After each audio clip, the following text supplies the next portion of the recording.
विचार करो, गलत बोल रहा हूं? ईश्वर से दूरी ही आपके पतन का कारण है। अगर गाय से दूरी हो जाए, अगर गंगा से दूरी हो जाए, अगर धर्म ग्रंथों से, सदग्रंथों से दूरी हो जाए, पुराणों से दूरी हो जाए, स्मृतियों से दूरी हो जाए, यह है ना मनुस्मृति, लोग इसको जला देते हैं, पर इसमें इतनी बातें लिखी हैं कि आजकल का व्यक्ति इसको पचा ही नहीं पाएगा। यह है मनुस्मृति। इसके लेखक हैं पंडित श्री जगन्नाथ शास्त्री तैलंग। खरीद करके पढ़िए, आनंद आ जाएगा। और आजकल के मूर्ख समाज में इस चीज की कोई आवश्यकता नहीं है, क्योंकि उन लोगों को लगता है कि ये मनुवादी सोच है। अरे मूर्ख प्राणी, मनुवादी कोई सोच नहीं है, ये परंपरा है, ये परंपरा है। और वस्तुतः परंपरा से टूटने का मतलब है कि अपने अस्तित्व को खत्म कर देना। मूल रूट जिसमें यह बात लिखी है कि नियम क्या है जीने का, क्योंकि आप नियम में अपने आप को बंधे नहीं रखना चाहते हैं, इस वजह से आप इसको जला देना चाहते हैं।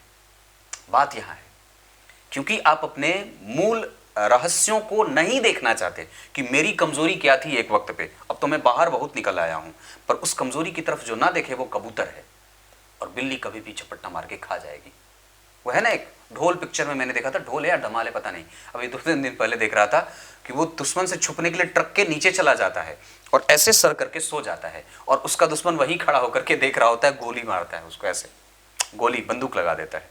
तो हमारी स्थिति वही है, हम कबूतर बन बैठे हैं, अपनी आंखें बंद कर रखे हैं और परिस्थिति को देखने से मना कर देते हैं। ये सभ्यता कभी भी आपको आगे लेके नहीं जाएगी। तो तात्पर्य ये है कि अपने मूल को समझो, अपने रहस्य जो हैं वो हमारे पूर्वजों के और उनका जो चिंतन है उसको समझिए। प्रत्येक दिन रात्रि को सोते समय रामायण के एक पेज का अध्यापन, ये है ना, ये कहाँ गया, यहां देखो, सारे ग्रंथ दिखा देता हूं, ये है, ये प्रत्येक दिन कम से कम एक पेज भी पढ़ लेंगे।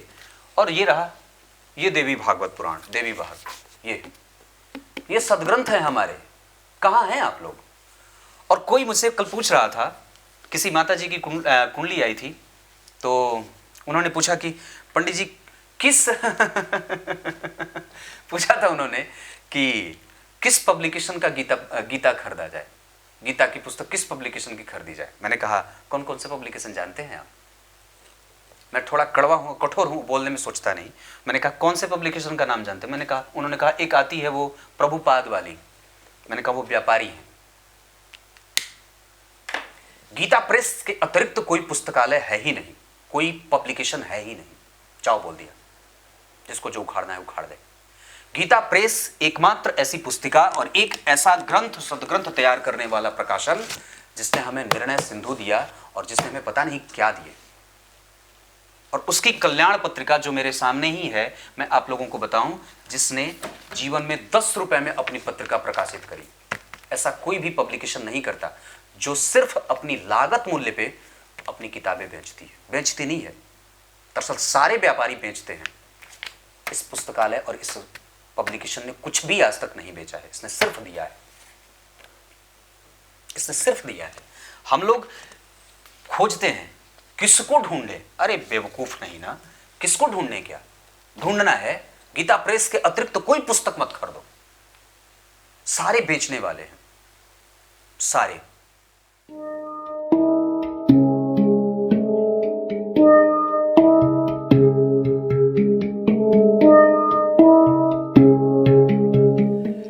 सुबह 10 बजे से लेकर 11 बजे के बीच में उपस्थित हूं आप सबके सामने। आज जिनकी कुंडली लेकर के आया हूं, इनका नाम जय श्री कृष्णा है।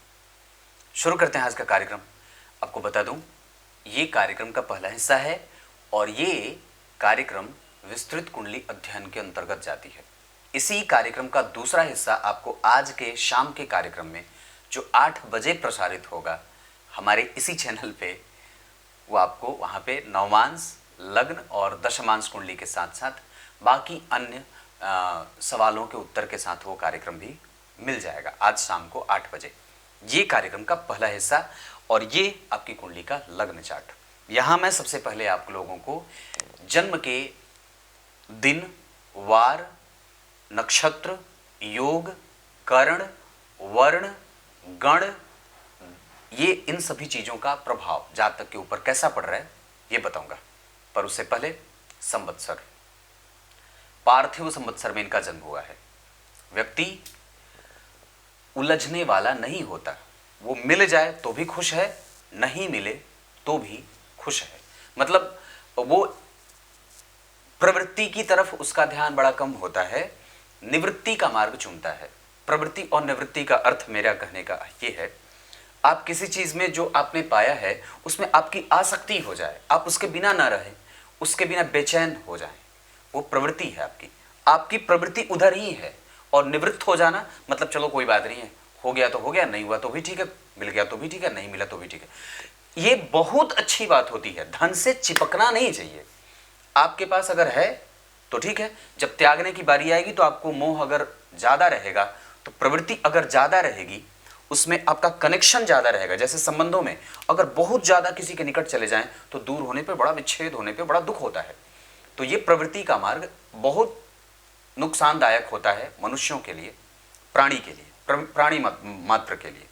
लेकिन निवृत्त अगर रहेंगे, निवृत्ति का मार्ग तय रहेगा व्यक्ति के पास, तो कभी भी उलझता नहीं है। और ये इन्होंने पूछा भी है कि मैं धन आने में भी मुझे बहुत ज्यादा खुशी नहीं होती और धन को बहुत अच्छे तरीके से मैं समायोजित भी नहीं कर पाता, तो मतलब मेरा उससे जुड़ाव नहीं है। मेहनत करके धन कमाना है पर उसमें घुसा हुआ नहीं हूं, ये अच्छी बात है और ये बहुत अच्छी बात है। फाल्गुन माह में जन्मे हैं भगवान, इस वजह से प्रेमी किस्म के हैं। प्रेम बहुत है और व्यक्ति को प्रेम पसंद भी है, खुश होना चाहता है, दूसरों के दुख को देख करके अपना गम भी भूल जाए और खुशी भी भूल जाए, दोनों भूल जाए।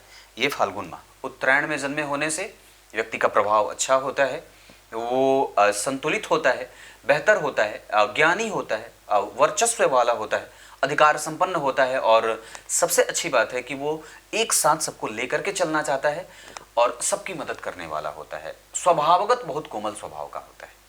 क्लियर है? वसंत ऋतु, शुक्ल पक्ष में जन्मे हैं तो प्रेम है। अपने लिए कभी भी व्यक्ति तैयार नहीं होता, हमेशा दूसरों के लिए तैयार होता है। शुक्ल पक्ष में जन्मे हैं, इस वजह से वाणी कठोर होती है सत्य बोलने के लिए। और चतुर्थी तिथि के जन्मे हैं, इस वजह से धन प्राइवेट सेक्टर से या खुद के काम से ही आते देख रहा हूँ। अब यहाँ पे कभी धन ज़्यादा भी आए, कभी कम भी आए, कभी कारोबार बहुत अच्छा चल जाए, कभी बहुत सामान्य चले, कभी बिल्कुल भी ना चले। ये जीवन के अंग होते हैं। मैं एक बड़ी अच्छी बात बताऊँ आप लोगों को। आप लोगों को ये लगता है कि कुंडली देख ली, आप लोग स्थिर ही नहीं है। मतलब मैंने एक बात जो गौर करी है, आजकल के लोगों में स्थिरता नहीं है, वो शांत नहीं है।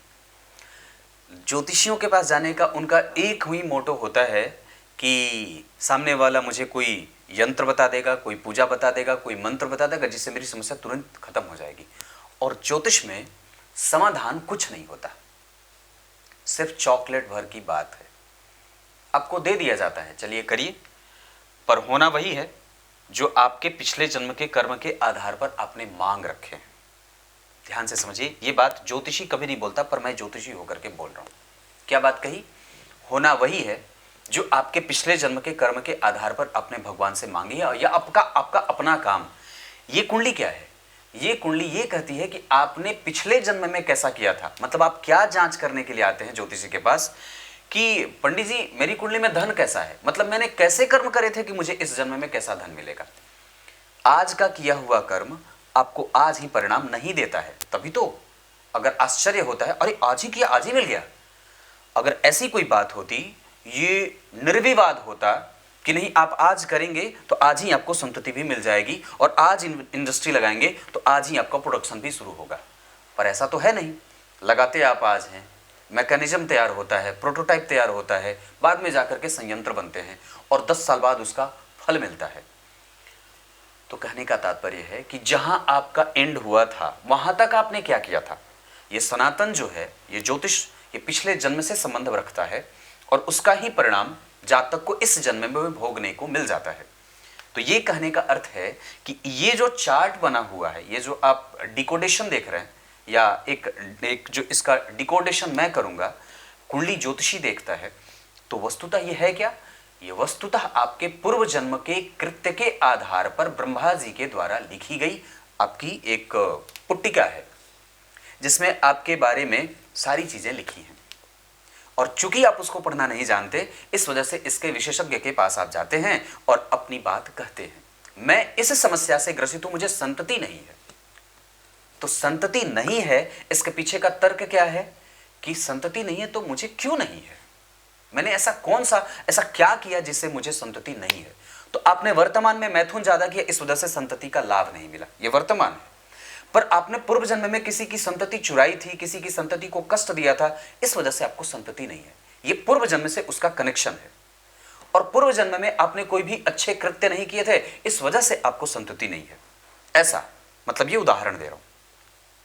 तो यही कुंडली है और यही जन्म कुंडली है और यही ज्योतिष है, और इसी के पास नेत्र है कि ये व्यक्ति पिछले जन्म में कैसे कर्म करे थे कि उसको ऐसा मिल रहा है, और जो इसको फल प्राप्त हो रहा है वो ऐसा मिल रहा है। मतलब ये है, आप समझ गए होंगे मैं जो कहना चाह रहा हूं, और वस्तुतः मैंने अच्छा समझाया भी।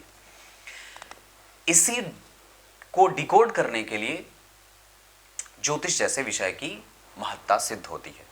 और वस्तुतः ये जो ग्रह होते हैं, नवग्रह, ये हमारी कुंडली में पंच महाभूत हैं, पृथ्वी, जल, अग्नि, वायु और आकाश। और ये जो नवग्रह हैं ये भगवान के अवतार हैं। जैसे सूर्य भगवान श्री रामचंद्र हैं, चंद्रमा साक्षात चपल चंचल चालाक भगवान श्री कृष्ण हैं, मंगल इस कुंडली के नृसिंहावतार हैं। हम कौन हैं? हम प्रहलाद हैं। हम और आप कौन हैं? प्रहलाद है। और ये जो संपूर्ण मानव सभ्यता में जो दुष्टता फैली है वो कौन है? जो अधर्म फैला है वो हिरण्यकश्यपु है। और भगवान कौन है? भगवान नृसिंहावतार है। आपने पुकार लिया, वो आगे खंबा फाड़ के प्रकट हो गए। तो ये है बात। उसके बाद बुद्ध बौद्धावतार, जो व्यक्ति को चिंतन करने के लिए जागृत करता है, स्थिर हो जाओ और चिंतन करो, इंटेलिजेंस है वो।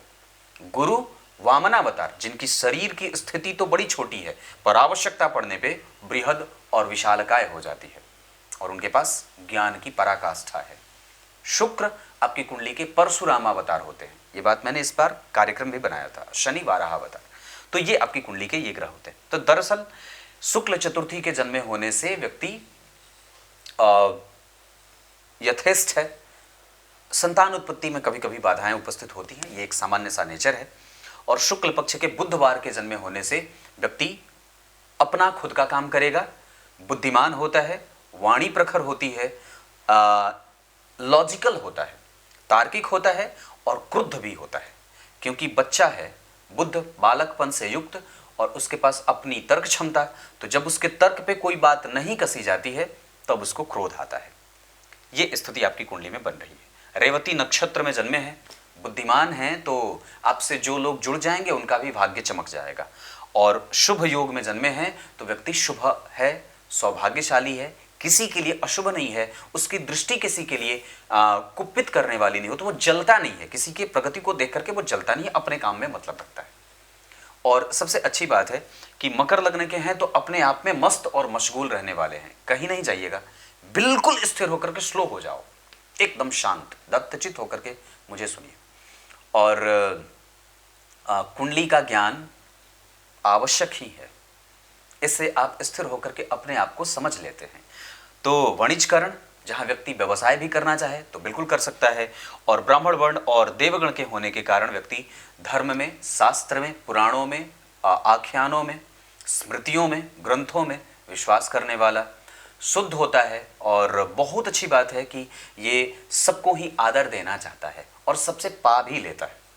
ये आपकी कुंडली का पंचांग है, जिसमें सबसे अच्छी बात है कि आप देवगण और ब्राह्मण वर्ण के हैं। इसका अर्थ होगा कि व्यक्ति बड़ा ही श्रेष्ठ है और मजबूत भी है।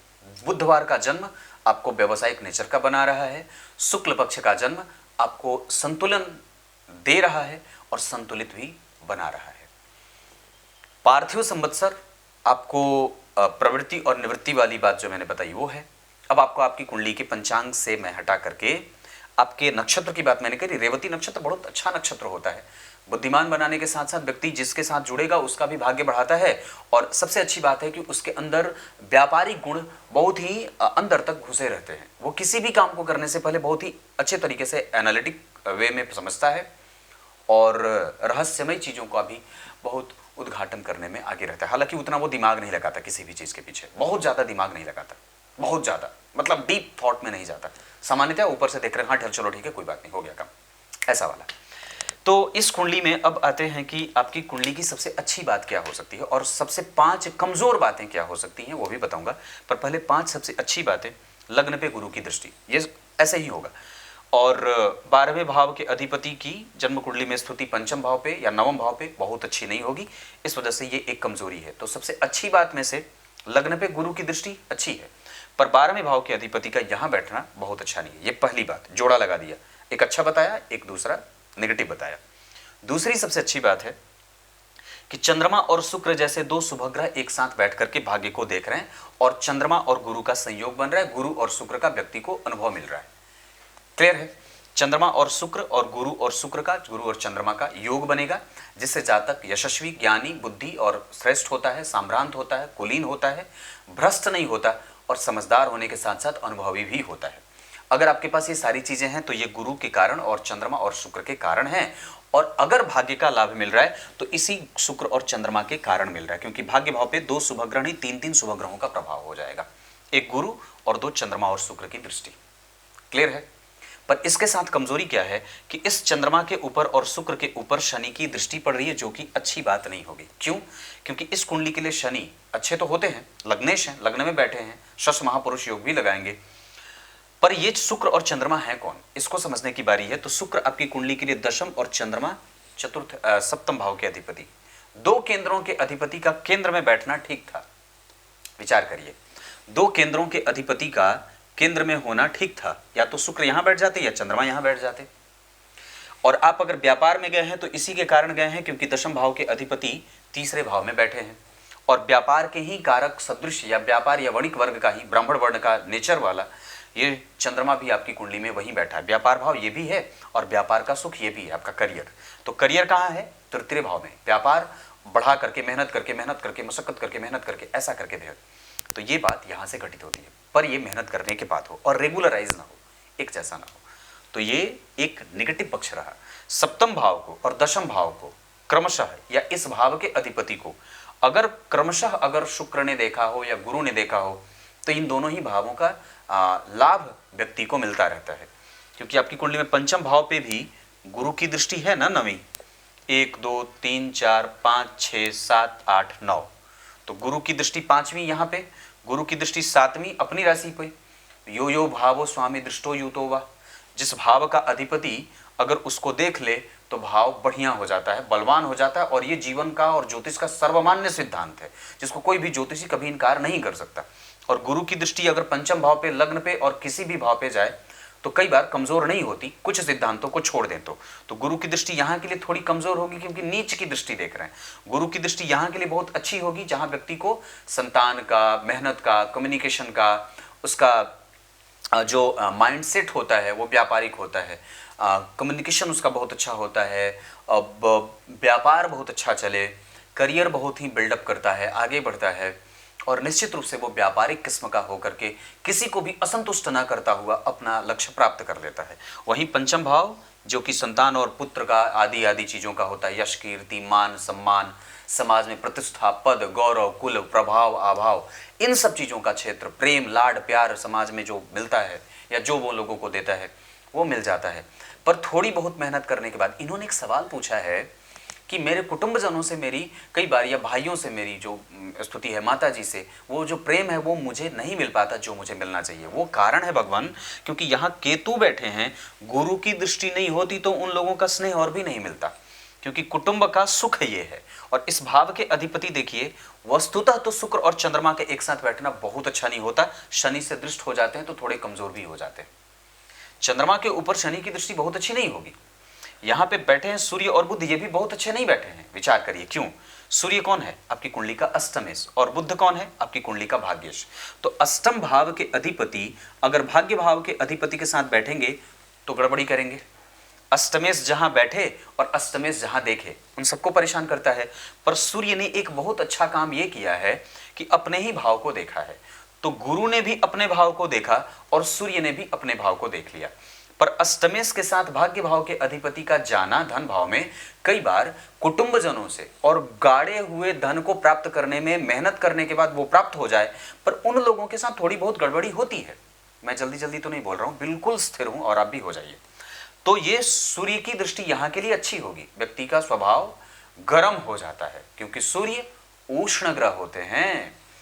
और कुंभ राशि के बैठ करके पहले तो वो शत्रुगत हैं, मतलब उन्होंने क्या बात कही, भगवान सूर्य यहां पे क्या कहते हैं, मेरी भाव की स्थिति तो यहां थी पर मैं बैठा कहां हूं, शत्रु के घर में, और वस्तुतः तो मैं शत्रुवत नहीं हूं, तो तुम्हें धन दे दूंगा लेकिन तुम्हारे कुटुंबजनों से तुम्हारी बनने नहीं दूंगा।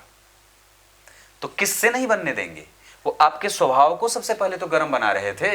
और बुद्ध जो है वो व्यक्ति को दूसरों का अनुगामी बना देता है, भगवत भक्त बना देता है। तो बुद्ध के साथ बैठ जाते हैं तो व्यक्ति को तार्किक, बुद्धिमान, समझदार और चपल चंचल चालाक बना देंगे और बहुत ज्यादा ब्रिलियंट बना देंगे। पर वस्तुतः ये जो आपकी तेजई है ये आपके कुटुंबजनों को शोभा नहीं देता। दरअसल वो आपके प्रोग्रेस से जल जाते हैं। होते तो वो सब हैं पर वक्त पड़ने पे वो कोई भी आपके साथ, उनकी प्रवृत्ति आपके पास है। लग्न में ही धन भाव के अधिपति बैठे हैं तो इसका अर्थ होगा कि लग्न में धन भाव के अधिपति बैठे। धन भाव के अधिपति लग्नेश ही होते हैं। यहां शनि धन भाव के अधिपति होकर के मारक ग्रह के रूप में नहीं होंगे क्योंकि वो स्वयं लग्नेश है। और लग्न के अधिपति और धन के अधिपति होकर के लग्न में बैठेंगे तो व्यक्ति की प्रवृत्ति को थोड़ी सी चिंता में डालने वाले। शनि लग्न में, ये भावफल है शनि का कि लग्न में शनि जब बैठते हैं तो व्यक्ति को चिंतित बना देते हैं। कैसे, इसके पीछे दो ग्रह, अगर लग्न में सूर्य बैठे हों और लग्न में शनि बैठे हों तो व्यक्ति नैसर्गिक रूप से चिंता करने वाला हो जाता है। चिंतन नहीं करता, चिंता करता है। और आपके अंदर जो शुभता है वो गुरु के कारण आ रही है। लग्नेश के ऊपर या लग्न के ऊपर गुरु की दृष्टि तो है ना, पर ये गर्माहट क्यों है भगवान? ये गर्माहट सूर्य के कारण और मंगल की दृष्टि लग्न पे है। मंगल की चौथी दृष्टि गुरु पे, तो शिक्षकीय और कन्विंसिंग कैपेसिटी, व्यापारिक नेचर व्यक्ति को मिलता है। वहीं मंगल की सातवीं दृष्टि जब विदेश पे जाए तो व्यक्ति बाहर रह करके पराक्रम करता है तो ज्यादा लाभ मिलता है। और मंगल की आठवीं दृष्टि लग्न पे उच्च की पड़ रही है तो उच्च की लग्न की दृष्टि बनी, उच्च की दृष्टि बन गई यहाँ पे लग्न पे। और शनि लग्न में, प्रवृत्ति बड़ी गंभीर हो गई, गंभीर काम करने वाला। एक बड़ी अद्भुत बात है कि लग्न में बैठे शनि, धन में बैठे शनि व्यक्ति को गंभीर काम, कंस्ट्रक्शन का काम करते हैं, पैकर मुभर का काम करते हैं और बहुत सारी चीज़ें जो है वो ऐसे व्यक्ति करता है कि गंभीर काम, पत्थरों का काम, टाइल्स का काम, मार्बल का काम, कंस्ट्रक्शन का काम, रेनोवेट करने का काम, क्योंकि शुक्र भी तो हैं चंद्रमा के साथ और वो जन्म कुंडली में उच्च के बैठे हैं। गुरु बढ़िया बैठ रहे हैं, धन के अधिपति धन में, भाग्य भाव भी धन ही होता है तो भाग्य का अधिपति धन में, अष्टम का अधिपति अष्टम को देख लिया, धन पराक्रम के अधिपति पराक्रम को देख लिए, लग्न का अधिपति लग्न में बैठ गया। एकादशवें भाव में राहु के अधिपति मंगल ने अपने इस कुंडली में दारिद्र दोष लगाया है। एकादशवें भाव के अधिपति का छठवें में बैठना आर्द्रा नक्षत्र में, और राहु बुद्ध में व्यक्ति को इतना समझदार और ज्ञानी बना देते हैं कि आपके ज्ञान के आगे कई बार कोई टिकता ही नहीं है। इस वजह से भी लोग आपसे जल जाते हैं, होती है ना। अब आते हैं जन्म कुंडली में भाग्य लाभ पे था में, तो लाभ भाव के अधिपति का यहां जाना, नक्षत्र राहु का है, इस वजह से भी कभी कभी उद्वेगीपन स्वभाव में आ जाता है। लग्न के ऊपर और लग्न के ऊपर गुरु का प्रभाव नीच का पड़ेगा तो वो व्यक्ति को सत्य और असत्य के बीच के भेद को समझने में दिक्कत देते हैं। कभी कभी व्यक्ति गड़बड़ रिएक्शन भी करता है और कभी कभी उल्टी हरकतें भी करेगा, वो एक सामान्य सी बात है। लग्न के ऊपर और जन्म कुंडली में चंद्रमा मीन के बैठे हैं तो मीन राशि के ऊपर अभी आएगी 7.5। तो मीन राशि के ऊपर जैसे शनि मकर से कुंभ में जाएंगे तो कुंभ मीन, तो अब वहां पे 7.5 के कारण आपको अब बजरंग बली की पूजा करनी चाहिए। हालांकि आपकी कुंडली में वो लग्नेश होते हैं और बैठे भी अच्छे हैं, दृष्ट भी हैं गुरु से कम मंगल से दृष्ट नहीं होते तो उद्वेगी नहीं होता, तो ये स्वभाव गर्म ना हो और बहुत जल्दी जल्दी निर्णय लेने से बचिएगा। अपने स्वास्थ्य में मन मस्तिष्क को और नेत्रों को परेशान मत होने दीजिएगा। इसके अतिरिक्त बहुत बेवजह की चिंताओं में अपने आप को घिरे रखने की कोई आवश्यकता भी महसूस मैं नहीं करता हूँ। बजरंग बली की पूजा, सरसों तेल का दीपक और बट वृक्ष की उपासना अपने घर में अगर हो सके तो बट वृक्ष की तस्वीर लगाइए। अगर आसपास कोई, पता नहीं आप तो अमेरिका में रहते हैं, नहीं कनाडा में रहते हैं, इन भाई साहब ने पूछा है मैं कनाडा में रहता हूं, मेरा भाई अमेरिका में रहता है, पर बनती दोनों की बड़ी कम है। अब वो मैं उस सवाल का उत्तर दे दूं। ये देखिए आपके भाई भाव, यहां शुक्र और चंद्रमा बहुत अच्छे नहीं बैठे हैं, दोनों की युति ठीक नहीं है, और शनि को गुरु ने देखा है, ये भी बहुत अच्छा नहीं है। तार्किक रूप से बात करूं तो 12वें के अधिपति हैं, लग्न को देखेंगे तो भाग्य को भी कमजोर करेंगे, जहां बैठे हैं उसको भी, और जहां देखेंगे उसको भी कमजोर करेंगे। और गुरु और शनि का एक साथ बैठना भी ठीक नहीं होता, क्योंकि 12वें के अधिपति अगर लग्नेश के साथ बैठेंगे तो वो भी ठीक नहीं होगा। तो ये युति कौन सी अच्छी नहीं होगी? गुरु और शनि की युति अच्छी नहीं होगी। सूर्य और बुध की युति भी बहुत अच्छी नहीं है, क्योंकि सूर्य अष्टमेश होते हैं और बुध भाग्य के अधिपति होने के साथ साथ जन्म कुंडली के दो, अब जैसे देखिए सूर्य यहाँ के अधिपति और बुध यहाँ के अधिपति, तो ये दो 8वें और 6वें भाव के अधिपति एक साथ आ गए। तो दो विपरीत ग्रह जब एक साथ आएंगे तो धन को विपरीत मोड़ भी देंगे। इस वजह से भी कई बार व्यक्ति को धन में आसक्ति नहीं रहती, इस वजह से भी, क्योंकि वो कुछ और देख रहा होता है, उसके दिमाग में इकट्ठा करने का कोई भाव ही नहीं होता, वो सिर्फ काम करना चाहता है। मैं भी खुद ऐसा ही हूं, बहुत ज्यादा उलझना नहीं है, और ये सर्वश्रेष्ठ गति होती है, उलझिए मत, आप अपना काम कर रहे हैं, ये सबसे अच्छी और उत्तम गति है। और बहुत अच्छी बात है कि आपने ये सवाल मुझसे पूछ ली है, अन्यथा अगर आप पूछते मुझे बहुत बड़ा आदमी बनना है, मुझे बहुत बड़ा बनना है, मुझे बहुत बड़ा बनना है, तो मैं बहुत बड़ा नहीं हूं, मैं उस बड़े सवाल का उत्तर बड़ी आसानी से नहीं दे सकता था। तो ये बहुत अच्छी बात है। राहु की दृष्टि है यहां, इस वजह से भाई के कारण खर्च होता है और कई बार उसके साथ मिसकंसेप्शन होती है, क्योंकि 12वें भाव के अधिपति देख रहे हैं, 12वें भाव के अधिपति देखेंगे तो जहां भी देखेंगे वहां थोड़ी बहुत दुराव, वैराग्य या एक अलग तरीके का अनूठापन दे देते हैं, जो कि थोड़ा नेगेटिव होता है। तो ये इस वजह से ही, क्योंकि आपके पास कम्युनिकेशन आपकी पत्नी के साथ बहुत अच्छा है, पर आपके भाइयों के साथ ये राहु बैठे हैं ना, नीच के बैठे हैं, और दरअसल यहाँ के अधिपति गुरु इसको अगर नहीं देख रहे होते तो आपके भाई के साथ उतनी भी नहीं बनती जितनी बनती है। माता जी का सुख आपकी कुंडली में बहुत अच्छा है, पर ये थोड़े बहुत कमजोर या उनके साथ कभी कभी दुश्मनी वाले भाव में, क्योंकि मंगल यहाँ बैठ जाते हैं और उस पे किसी भी शुभ ग्रह का कोई प्रभाव नहीं है, ना तो चतुर्थ भाव पे किसी शुभ ग्रह की दृष्टि है, ना तो चतुर्थ भाव के अधिपति पे किसी शुभ ग्रह की दृष्टि है। विचार करिए, मंगल को कहां किसी ने देखा है और चतुर्थ भाव को कहां किसी ने देखा है? किसी ने तो नहीं देखा है। तो आपकी कुंडली में इस भाव को एक तरीके से ये कह सकते हैं कि कमजोर, सुसुप्त या थोड़ा नेगेटिव। हालांकि जो आपके जीवन में साहस है, बल है, या जो आपका यश फैला है, वो आपके माता के आशीर्वाद और उनके ही बल के कारण, उनको ही देख करके व्यक्ति आगे बढ़ जाता है। पिता का कोई बहुत ज्यादा रोल नहीं होता, और पिता से संबंध भी बहुत ज्यादा अच्छे नहीं होते कई दफा। हालांकि उन्होंने जो चीजें दी हैं, वो संस्कार और जो आपको पुरस्कार मिला है वो पिता के कारण मिला है, पर वो रोल बहुत ज्यादा नहीं है, माता जी का रोल ज्यादा है, ऐसा है। पिता भाव के अधिपति तृतीय में उच्च के हैं, वो पदस्थ थे, अच्छे थे, धनवान थे, जैसे भी थे, लेकिन उनके साथ संबंधों में निश्चित रूप से थोड़ी सी निकटता नहीं थी। गुरु की दृष्टि है, इस वजह से जो मिली होगी वो गुरु के कारण, और जो पिता के साथ कमजोरी मिली होगी वो राहु के कारण। छोटे भाई बहनों के साथ जो संबंध में कमजोरी और कटुता आई है वो राहु के कारण, और वो अगर उसका सुख मिल रहा है तो ये गुरु के कारण। क्लियर है ये चीज? अभी शुक्र की दशा है, मकर लग्न की कुंडली में सर्वाधिक योग कारक ग्रह शुक्र होते हैं और उच्च के होकर के बैठे हैं, और गुरु से दृष्ट हैं चंद्रमा के साथ, कम से कम वो शुभ ग्रह के प्रभाव में हैं, तो लग्नेश की भी दृष्टि पा रहे हैं, तो राहु भी देख रहा है।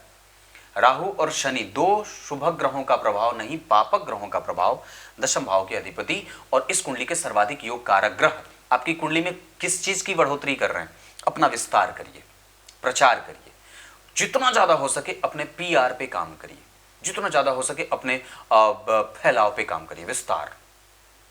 जैसे मैं नहीं दे पा रहा, मेरे पास कोई एजेंसी नहीं है, मेरे ही साथ काम किए, मैंने कई बात कहा, क्या बात कही कि मेरे पास कोई PR एजेंसी नहीं जो मुझे जो प्रमोट करे, मैं अपने ही बल पे आगे बढ़ाऊं, जैसे मुझे लगता है वो मैं करता हूं। पर अगर कोई जुड़ जाए तो हो सकता है कि मेरा विस्तार हो जाए, पर मेरा बाजारीकरण भी तो हो जाएगा, फिर मेरी फी भी तो बढ़ जाएगी, फिर मेरे तरीके भी तो बदल जाएंगे, फिर मेरे सामान्य रहने का भाव भी तो बदल जाएगा। तो ये आपकी कुंडली में है ऐसा, मतलब उसको बदलने की कोई आवश्यकता नहीं है, आप अपना ही विस्तार खुद से करो। या अगर कुछ लोग जुड़ जाएं तो बिना बदले हुए, ताकि आप अपनी गारंटी ले सके कि मैं बदलूंगा नहीं, तब जाकर के आपके किसी, मतलब कहने का अर्थ है कि आप अपना प्रचार जितना करेंगे उतना ही ज्यादा लाभ होगा। क्लियर है? तो ये आपकी कुंडली में ये स्थिति रही। नक्षत्र सूर्य 12 डिग्री के अवस्था में वो आगे बढ़ रहे हैं और ठीक बैठे हैं। क्रूरतम स्थिति से मेहनत करके, सत्य बोल करके और मेहनत करने के बाद गड़ा हुआ धन भी प्राप्त हो जाता है, ये सूर्य करवाएंगे। और वस्तुतः वो शतभिखा में बैठे हैं, राहु से केंद्र में होने के कारण थोड़े से आत्मबल में कमजोरी और मेहनत करने का बल में बढ़ जाता है। चंद्रमा 20 डिग्री के अवस्थागत अच्छे, गुरु से दृष्ट, शुक्र के संग, दाम्पत्य अच्छा है, पर कभी कभी उसमें भी कटुतापूर्ण संबंध राहु के कारण देखने को मिल जाएंगे।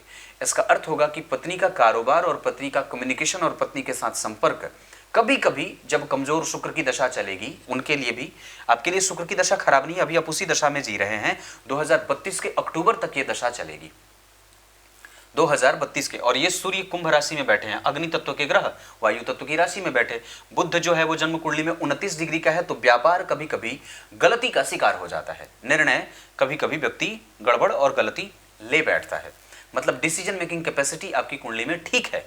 अगर बुध और चंद्रमा द्विद्वादश में बैठे हैं तो इसे मैं बहुत खराब नहीं कहूंगा, पर निश्चित रूप से इतनी बात कहूंगा कि अपने निर्णय पे अवश्य ही एक बार विचार कर लेना चाहिए। हालांकि आपकी कुंडली में आपका धर्म, आपका अध्यात्म, आपका गहरा होना, आपकी चिंतन की प्रक्रिया और आपका स्वभावगत गंभीर होना बड़ा अच्छा है। लग्न पे गुरु का प्रभाव बहुत बढ़िया। सूर्य और बुध बहुत अच्छे नहीं होते, इस वजह से कभी कभी निगेटिव सेंस भी देते हैं, स्वभाव एक तरफा हो जाता है, गर्म हो जाता है।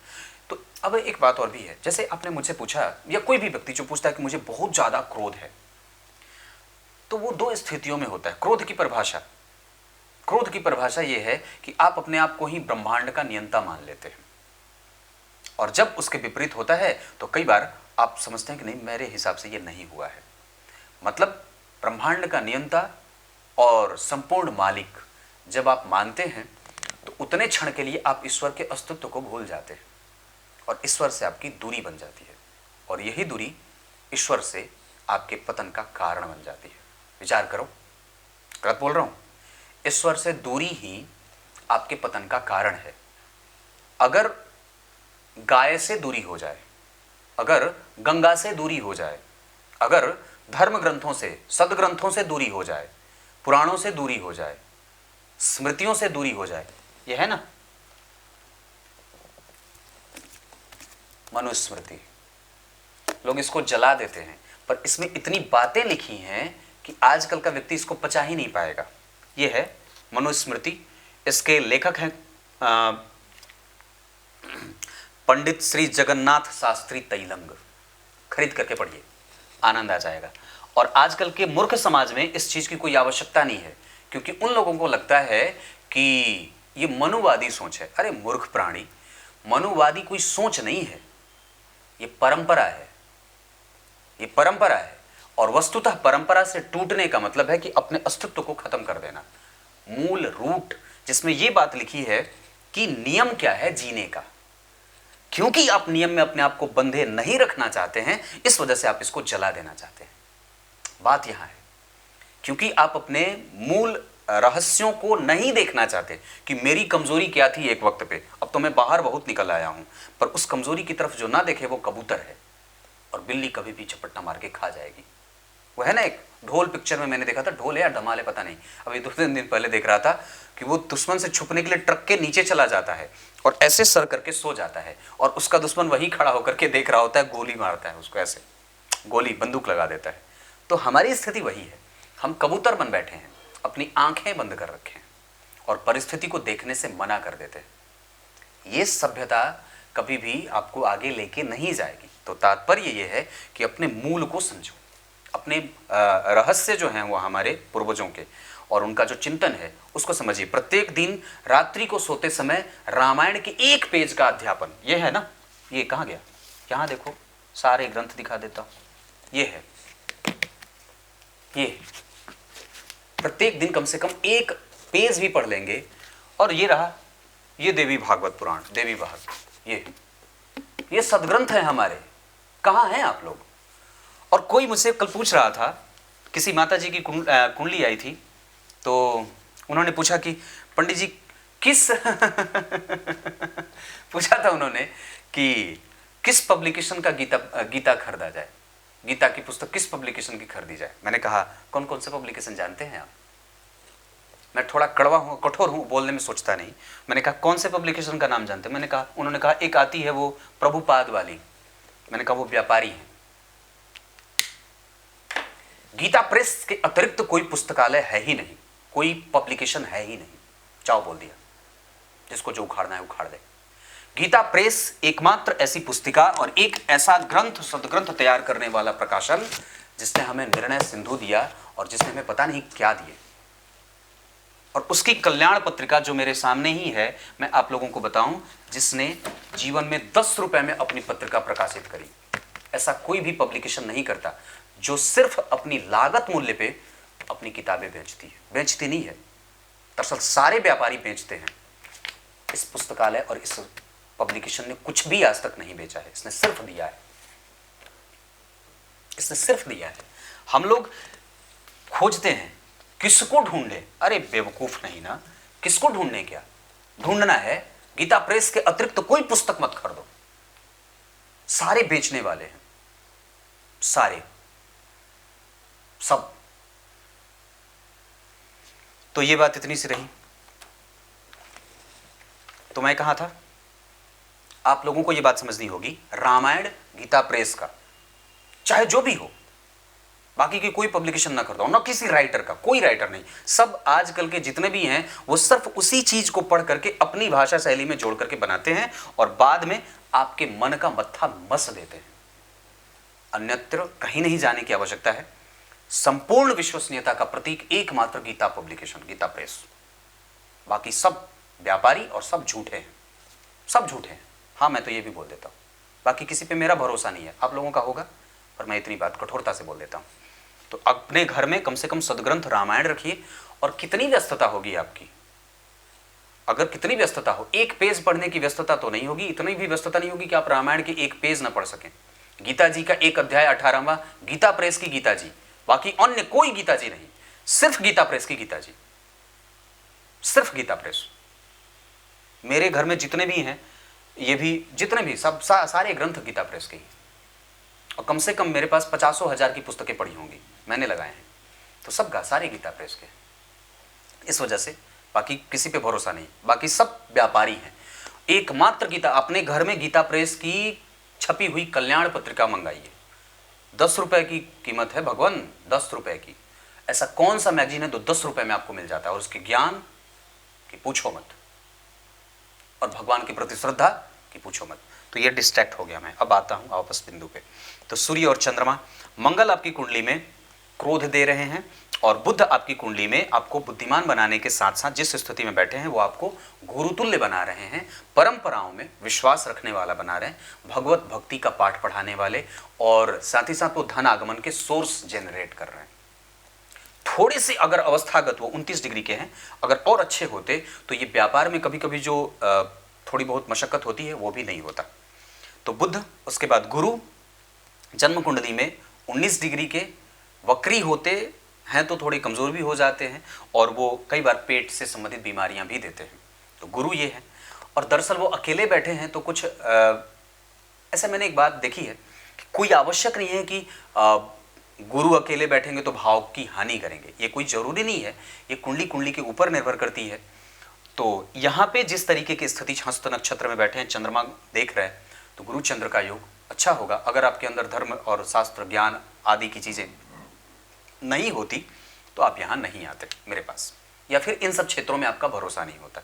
पर कम से कम उसका ही प्रभाव व्यक्तित्व पे है, उसका ही प्रभाव आपके चरित्र पे है चंद्रमा, और उसका ही प्रभाव आपके क्रिएटिविटी पे भी है। कहीं ना कहीं आप बहुत ज़्यादा कामी नहीं है, खल नहीं है, दूषित नहीं है, हठी नहीं है, जिद्दी नहीं है। पर क्रोध से दूर जाने का मतलब है अपने आप को रखना ही होगा, और वो आपको मंत्र के जप से आ जाए।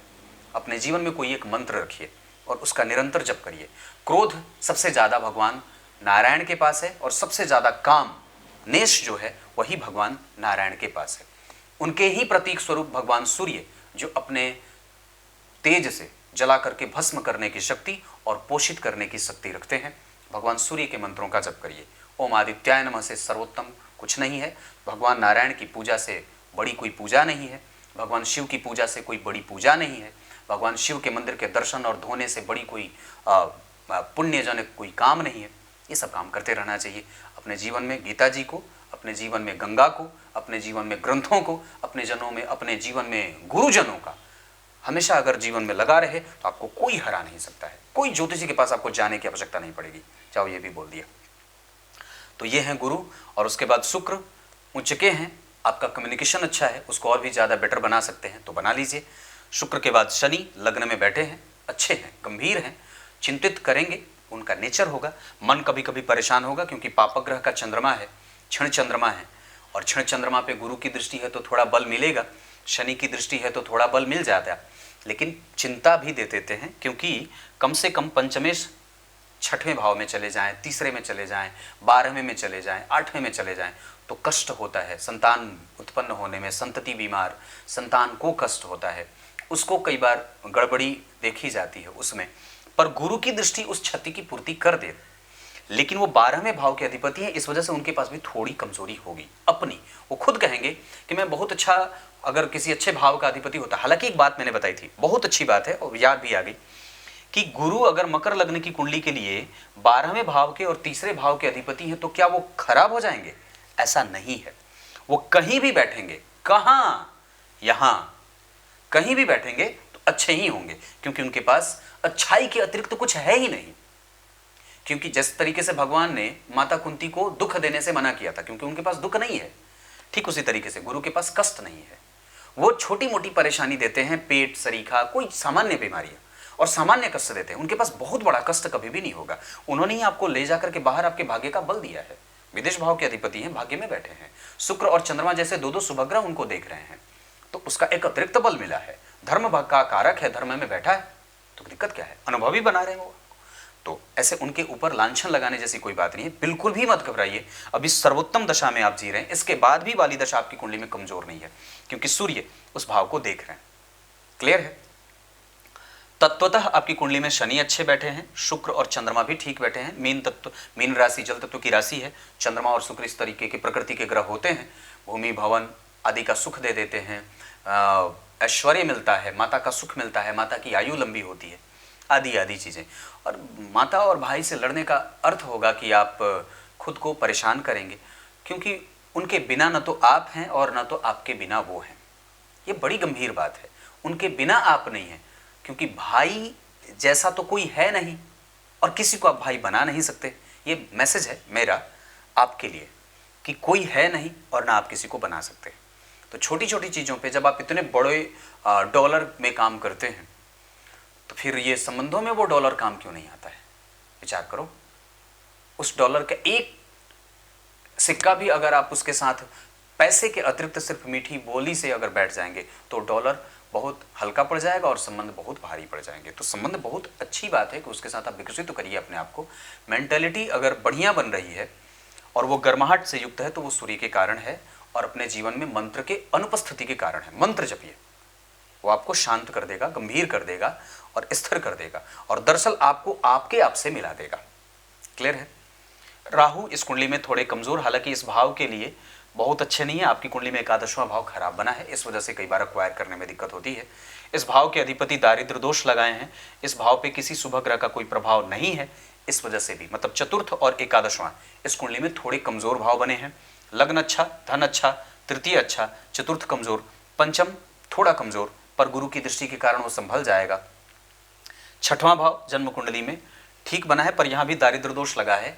किसी को दे देने से मशक्कत हो जाती है, मतलब मिले ही नहीं और कई बार व्यक्ति दे करके परेशान होता है, तो देने से बचना चाहिए, क्योंकि चंद्रमा भी आपकी कुंडली में पापक ग्रह हैं और मंगल यहां बैठे हैं आर्द्रा के 15 डिग्री के। बहुत दम लगाएंगे तब जाकर के मिलेगा। आप ले सकते हैं पर देने की बारी नहीं है।